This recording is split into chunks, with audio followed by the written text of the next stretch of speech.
What is up, everybody? Welcome back to the framework. As always, my good friend Todd Lyons. What is going on, Todd? How have So, you been, man? so Brian, living the dream, living the dream. How you been? I'm good, dude. I'm good. As you can see from the last time that we filmed, my face is a little rounder. So we've definitely put on some good weight this off season. I guess you can consider us taking an off season both from filming the line and the physique, since this is technically our 1 year anniversary from the time that we stopped filming. We filmed, I believe it was episode 11 that we filmed the roundtable with Jack Singleton coming off of the Mhm. Universe stage, and Universe just passed this past weekend, Fourth of July weekend. So here we are 1 year later. I wanted to jump on. I wanted to chat with you. I want to get these reoccurring again. I know you and I have kept in contact over the last year and keep kind of telling each other we're going to do this again. And what we both said felt like a couple months has literally been a year, dude.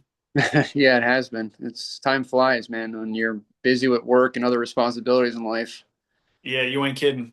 So listen, man, Yep. let's, in the spirit of off season, so to speak, let's talk a little bit about where we are physique wise, where we are training diet wise, and how we sort of determine the off season itself. Right? You see competitors, whether they're enhanced or natural, almost competing a little more frequently. At least maybe it's just the people that I follow on social media or what I'm seeing at different gyms.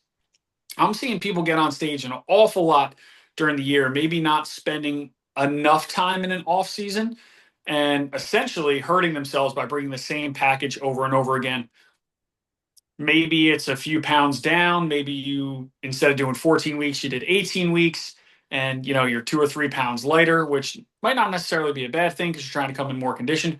But, tell me, are you seeing competitors compete more frequently, still not adding the size and the muscle density and bringing the same package over and over again? Do you see people competing maybe a little too frequently? I see in some cases, it perplexes me much more with the natties than the enhanced. Enhanced, I get it because you have a lot more tools in your toolbox to use to get you through things that a natural just can't compete with in a lot of cases.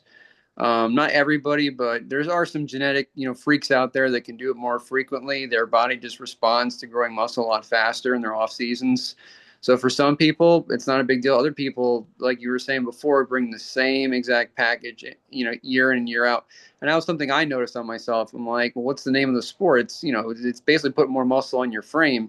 And you're not going to do that if you're in a constant deficit all the time, whatever. You got to get out of it for a while to allow yourself to get stronger, to get bigger, to then get into a position where you're now able to cut. And when you do cut, there's going to be a significant difference in what you had been at a year, 2 years prior, 3 years, whatever it is prior. What about you, Roy? What do you see in those cases? Yeah, I would agree as far as, kind of self-evaluating and saying, hey, I've added maybe 2 or 3 pounds of muscle, let's diet down. And then I add maybe another 2 or 3 pounds, let's diet down. So I've noticed personally, I usually tend to get around that 191 to 193 mark. And I've actually highlighted it and said it in previous episodes. I hit that 183 mark and I go, let's diet down and see what sticks. Mm-hmm. And I've competed every year since 2020. Um, and, I haven't really taken more than about 6 to 8 months of an off season. I wouldn't say I've brought the same package every time, Mm-hmm. but I guess to my own point, I'm coming in a little more conditioned, a little harder, but not really bringing a new package to the stage time and time again. Mm-hmm. So I am not working with a coach right now. That this is something you and I discussed a couple months ago. Mm-hmm. I had been in an off season with Anthony Scalza for about a year. We kind of toyed around with the idea of should we, shouldn't we? I was sitting around 198 6 to 199 4 and fluctuating, based on our carb loading. And man, it's exciting to move into a deficit kind of on my own with no timetable. Mm-hmm. So I want to counter that and ask you, because we've both now been in this off season for well over a year. Your last show, I believe, was March of 24, Mm-hmm. Yep. and mine was May of 24. So here we are, 13, 14, 15 months later. For us natural guys and OCB competitors that may watch this, what does an off season look like? Well, it's different for everybody. Some people, it's a race to put in as much in their systems, food wise and everything, and get as big as possible and try to get as strong as possible.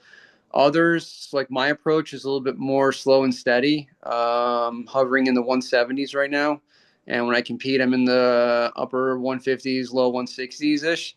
So my whole thing, for at least for my body, is if I do the first method where I'm putting on a lot of food in my system and trying to get as big as possible, it ends up just becoming me having to chisel away a lot of fat off my frame, and there's not really much for me personally to be left after that. So I find that the slow and steady method of just slowly going up month after month, like pound, 2 pounds, 3 pounds over time, has paid off a lot more. And then when I do decide to actually cut, it'll be a lot easier in my system to drop the weight into my competitive weight class level. Yeah, I think there's still an accountability factor with weekly check-ins, Mm-hmm. stepping on the scale every couple days. Now, granted, this may be asinine from a bodybuilding perspective. In an off season, I don't think you need to step on a scale every day. I think that some people, you just made a great point. You talk about your strength, the weight you've added, the size you've added, and you've only put on about 20 pounds from Mm-hmm. stage weight, give or take, where I was kind of obsessed with the scale going in one direction or the other, Mm-hmm. depending on what my goals were. And you see that a lot, even for anybody, right? Just your average gym goer or somebody with basic weight loss goals is, well, I step on the scale every single day. Mm-hmm. I'm not really doing anything different with my diet, but I'm stepping on the scale every day. Your Right. sleep could be off one day, Mm-hmm. your stress levels could be higher. You know, you have a stressful job. I have a child at home, and some new endeavors on the horizon for me job wise, and things are going to get real crazy. If I stepped on the scale every single day, my head would spin. Right. So to piggyback off of that, you're also seeing people look at the day to day versus a block, right? So one thing that I always found super helpful when tracking this, let's just use the day to day, stepping on the scale, is not looking at, well, Monday I was 154 or excuse me, 194, and then Tuesday I was 193.2, and then Wednesday I was 196, right? I'm looking at a week, and then Friday is my base weight. So I'm kind of looking at my weight in a block. So instead of saying, oh, well, I was this weight 2 days ago, I was this weight yesterday, this is what I am today, it's kind of like, well, this is my average weight over the last 7 days, and kind of riding off of that. It really has helped me from like obsessing over the day to day scale. I stepped on the Jersey Natural in May at 166, 167. Mm-hmm. And right now, after a couple weeks of dieting down, I'm sitting at around 193.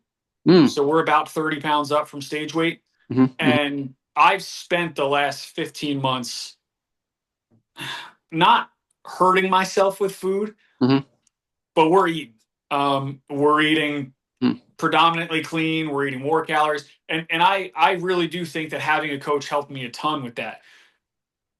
You've always been a proponent of keeping yourself accountable and tracking what feels good for your body, right? Mm-hmm. You may be able to put down 5 meals one day, but you've told me in the past you've been able to put 2 meals down and felt good for days. Mm-hmm. So you're assessing an off season. How long is too long? I don't think there is a right or wrong for that. I think, if anything, longer is better than shorter. If that's what your goal is, to become the best you can be. Again, the sport is about muscle. The sport revolves completely around muscle on your skeletal frame. That's what the sport's about. So, however long it takes for you to get to a look that appeases both you, your potential coach, and the judges, it's a self journey for everybody. Some people are content at a certain level, other people wouldn't be content at it, and judging can also be not content with what you got. So that's where your feedback comes in from judges when you finish your show, like how did I do and what I got to work on in my off season. And some people it takes a while. I find that like if you're rushing it and you're having all these like I got to get to this, I have this show coming up, and instead of just allowing yourself to just naturally bulk up to a level you want to, and then cut back at a slow rate to where your body comes in ready instead of you forcing it to be ready when it's actually ready is two different stories. And that's probably the biggest thing is that when you start to actually begin your cut is maybe look at shows in the future, but don't set yourself guaranteed for one of those shows, but just have a few in mind on what's coming up and where you can go compete. I'm going to play devil's advocate for you. I Okay. agreed with just about everything you said up until the end. I do. I think you have to have a show in mind. Like you have to have a date picked, and here's why. Okay. If you tell yourself on, and I'm just going to keep using my own weight, Okay.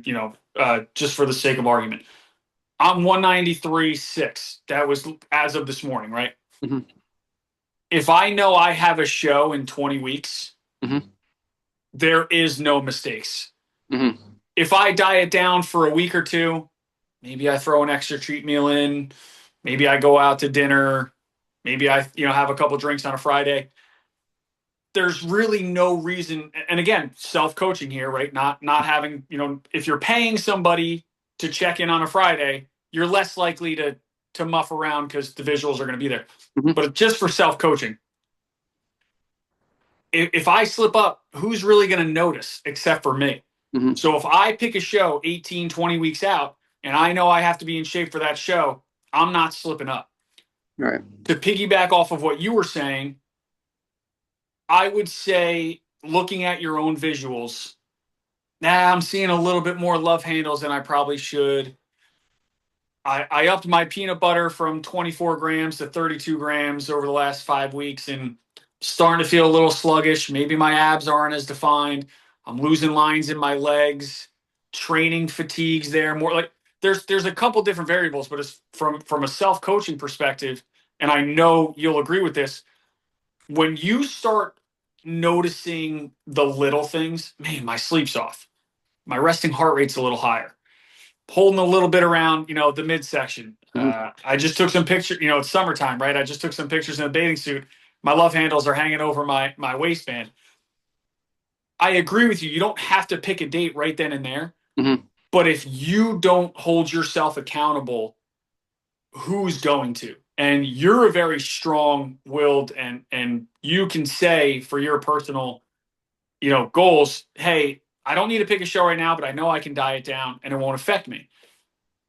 I'm used to eating 4,100 calories, Mm-hmm. 39 to 41.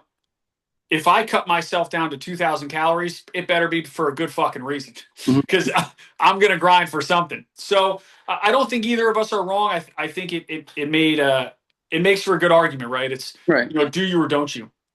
Would you agree to that, argument? I do. I think our sport is a little different than other sports are, where our sport is based on your physique and your physique only. Whereas if it's a sport like boxing or mixed martial arts or whatever, you're limited on when you can compete. In some cases, that's how you go up the ranks. You have to be able to be ready for this stuff. Yes, you do have to cut weight, but it's a different kind of weight cutting versus bodybuilding, where it's all about how well you present yourself. There, it's just get to the weight, get on the scale, and get ready to fight the next day or the next night or whatever it is. Um, and in that case, when you set a goal like that, it's like, I got to do it because if I don't, I'm not going to be able to eat. I'm not going to be able to go up the ranks. I'm not going to be able to try to become a pro fighter. I got to do all these things in the short term to then get to that pro level to where it's like, okay, you fight 1 to 2 times a year at that rate, not every weekend or every couple of weeks or whatever we're out there fighting and everything. So for me, bodybuilding is more of like, you got to make sure your body is as ready as possible because that's what you're bringing. You're not fighting, you're not wrestling, you're not doing anything. You're just standing there going through the poses, and you got to have your physique at its best. If you're just burned out, like I've had those shows where I burned myself out, you ain't gonna do well, and you wasted all that time getting ready for a show that you probably could have done a lot better with if you just kind of maybe waited for the next show. There's so many shows going on so often that kind of like a bus. One bus goes by, oh well, the next one's coming up soon. I'll get that one instead. That's what I feel about it. What do you think? Yeah, I agree, and I think to touch on kind of how this episode started is Mhm. you see a lot of these people who are, and we've touched on this a thousand times, so we kind of sound like haters, but you see so many people who are overly posting when they're in prep, right? It's multiple times a day, every day. Look at me, look at what I'm doing, look at my diet, look at my physique updates. You're just chasing likes at that point, right? Yeah. Like, and same thing with the off season, right? Somebody's just so excited to constantly post, 225, 230, 240, 255. Mhm. Watch me grow, watch me grow, watch me grow. Yeah, but you have no lines in your legs. Mhm. Your abs are washed out. You have no lines in your like biceps, and your back double, maybe you see a little bit of traps, but your waist is kind of hanging over your waistband, and it's like, well, that's not an aspiring 240. Like I don't want to look like that. If I could never get to 240. Right? You and I, we could use realistic weights, right? Like Right. if you look at yourself and you're like, man, I did not like what I looked like at 200 pounds. Why would you get there again? Mhm. Right. So it's like you got to find a happy place where your physique looks good. You can present it, a quality package on stage that maybe you didn't the last time. Like you said, there's so many shows, but man, we have to stop overly promoting like no shows in sight, but it's okay because I'm getting huge. Okay. Or, hey, I'm competing for the fifth time this year, chasing that pro card. And, make sure you like my post because I'm more committed than you. Are you? Because you and I, yeah, we're natural competitors, but we train every day with a goal, just like you. We diet every day, just like you. We do our cardio. And is it because we're just not posting enough that we're not as committed to bodybuilding as you? It's kind of ridiculous. And I guess to piggyback off of that, right? There's so much promotion of coach wants us to be more conditioned. That's what we're bringing. It's like, how about you try self coaching yourself for 4 weeks, right? Let's see how you do just worried about yourself. Mhm. And that was always very tough for me. And I've overly promoted it for so long was, hey, you should use a coach. You should use a coach. You should use a coach. You can't do it without a coach. I think we've been doing it long enough now to where we got to at least try it, right? And maybe I have to at least try it. Do you think coaches are as beneficial as they're promoted to be? And do you think that maybe if you're a beginner, you should use one? Maybe if you're on the cusp of a pro card, you should use one? Or do you think, hey, after you've done a couple shows, you can be on your own? Well, to jump on what you said before, I think it's just a sign of the times that like self media or social media, self promotion goes hand in hand.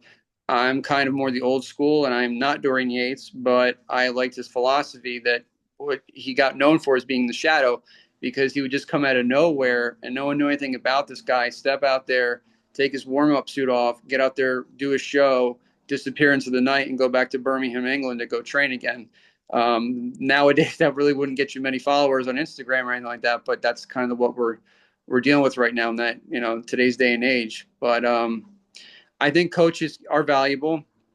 I think for first timers, I think it's almost mandatory that you should have a coach. You should have somebody showing you the ropes, like I did, and just like what you did at whatever. I would never truly recommend somebody to go do a show that's never done a show before or been a part of shows and knows how it goes from start to finish and never seen all the little in betweens, the night before, the weeks leading up to it, the week of, all that stuff. When you actually get there, your tan, your suit. I mean, you really need someone really to guide you along at least one or two times to really show you what it really takes to be a competitor and actually step on stage and do well and everything. So I think for first timers, I also think they're valuable too.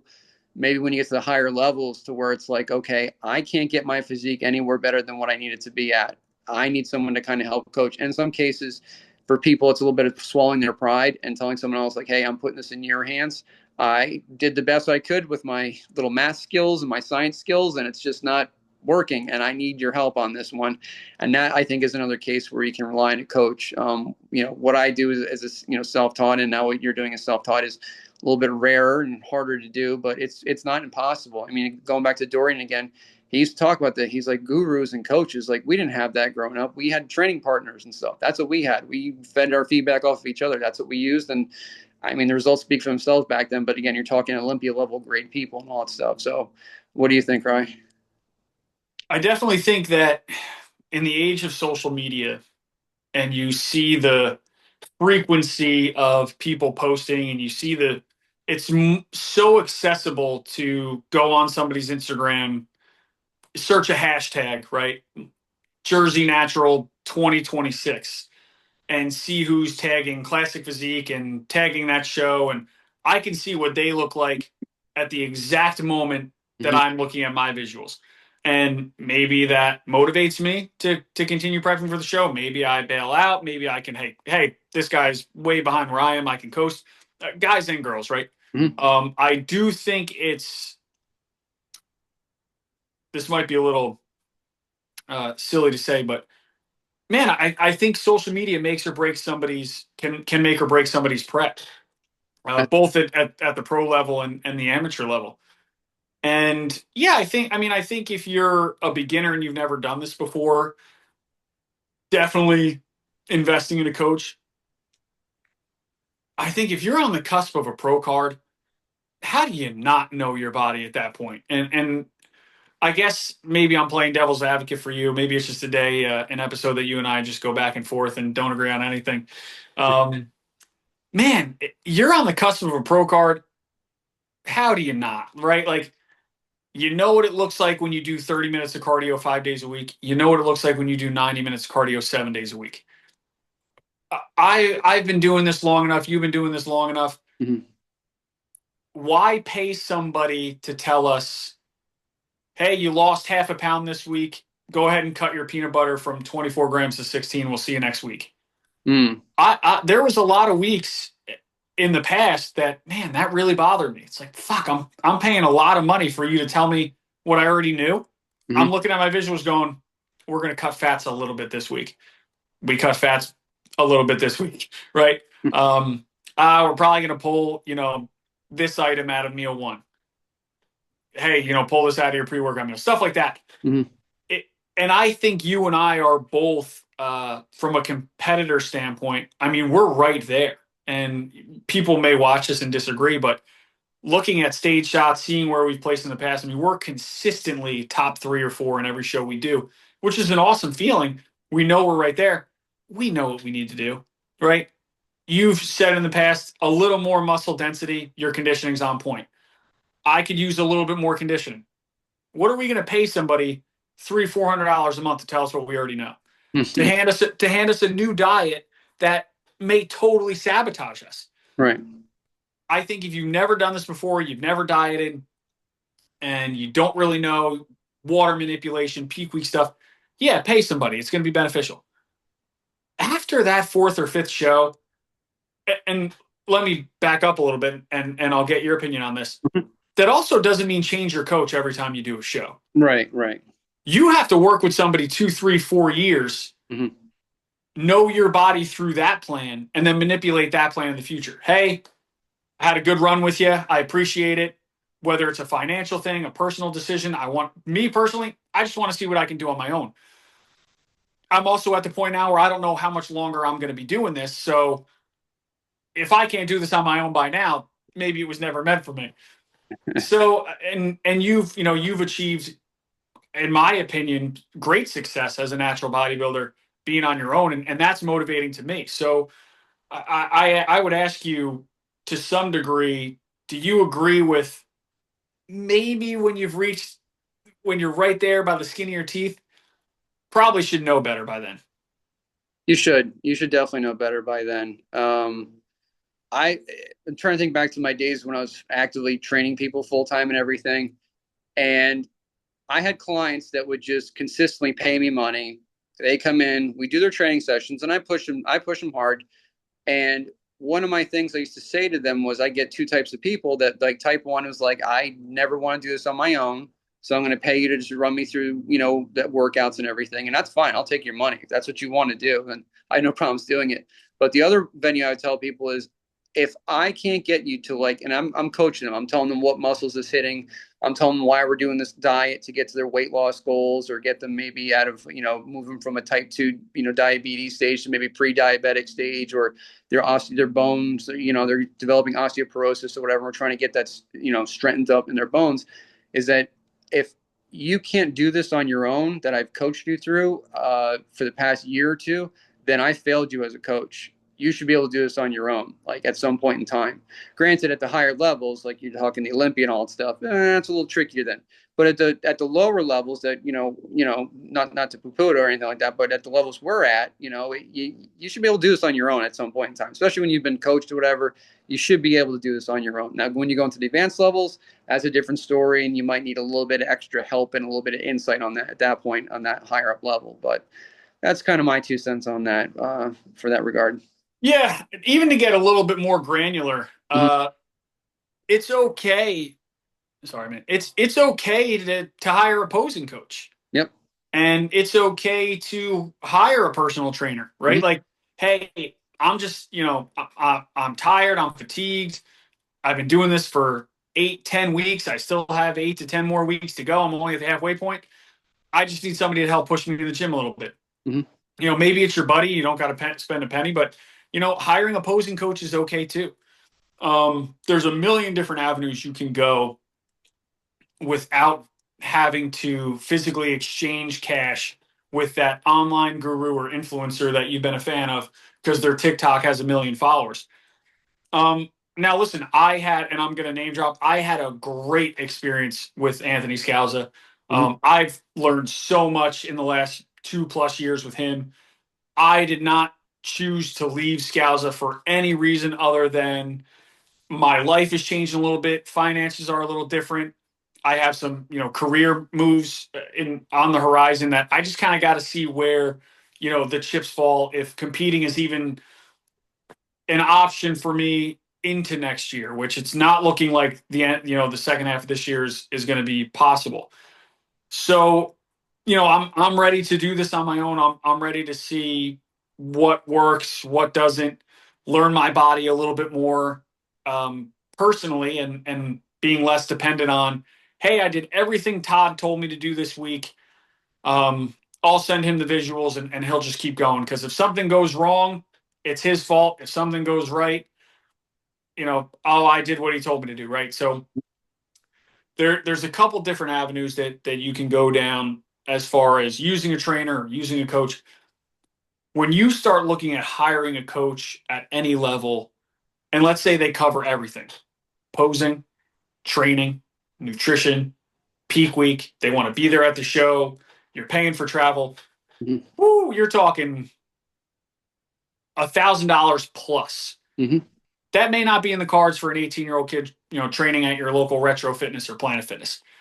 Now, when you get into your bodybuilding gyms, right? The Muscle and Fitness, the Bethlehem gym that just opened up about a year ago, the Iron Revolutions of the world. Those people are probably going to be a little more open to hiring a trainer, and this is going to back us up a little bit because that trainer is super cool in your gym, and you want to film some fun YouTube content with them, and you want to walk around with the tripods and the camera crew and say, hey, I'm good buddies with IFBB Pro. Nobody knows who he is. Nobody knows who she is. But hey, we're good buddies. And I want you to see that I'm more legit about bodybuilding than you are because I work with this guy and you don't. Hilarious to me. I think it's an absolute joke. You hired, our previous coach together by Mm-hmm. doing your research. Mm-hmm. Same goes for me. Word of mouth is how I found our previous coach. And fine, Anthony Scalza, it just happened to be the stars aligned and my career position and where he was as an athlete. I trusted him because of the conversations we had. He laid a meal plan out in front of me before I ever exchanged finances. And that's going to be important. The cardio was important. The lifestyle balance. Now, that's not to say either of us are afraid to dive in head first and grind out.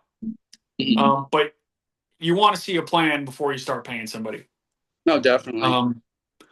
So talk to me, man. What's next for you? What are we looking at for the second half of 2025? Do we have any training goals, weight goals, show goals? We talked, primarily about what an off season looks like, and how long is too long to grow. Which, again, as a natural competitor, as long as you're not getting fat and sloppy, the sky's the limit.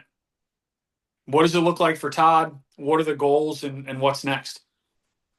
It's just basically right now is keep getting stronger, like I have been in the gym, and to keep slowly going up and up, like I have been with my weight. And because I do miss. That's one of the biggest things that's hard is that when you are cutting, is that all those strength numbers that you've gotten to, especially as a natty, they start to decrease as you cut your weight. You suddenly realize, oh my gosh, where's all my strength I just had? It's gone. That can be a little depressing in some cases for a lot of people. So for right now, it's just to keep going up. I'm happy with that right now. I'm happy with the way my body is responding. I can still see some of my abs. They're not totally gone, but they're still kind of there. So I'm happy with that. While the strength's going up and the weight's going up. So that's what the goal is right now.